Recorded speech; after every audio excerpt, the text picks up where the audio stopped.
حدیث گھڑنے والا جہنمی ہے۔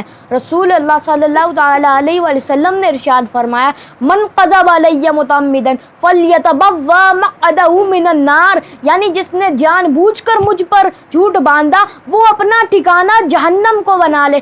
اس حدیث کا مقصد یہ ہے کہ کسی بھی شخص کو اجازت نہیں کہ وہ اپنی مرضی سے کسی بھی قول یا فعل کو رسول اللہ صلی اللہ تعالیٰ علیہ وسلم کی طرف منسوب کرے اور حدیث کو وضع کرے۔ اس حدیث میں واضح الحدیث کے لیے جہنم کی وعید سنائی گئی ہے۔ کئی لوگوں نے رسول اللہ صلی اللہ تعالیٰ علیہ وآلہ وسلم کی طرف جھوٹی احادیث منسوب کرنے کی ناکام کوششیں کی ہیں، لیکن محدثین کرام نے ان کی کاوش کو ہمیشہ کے لیے ناکام بنائے رکھا۔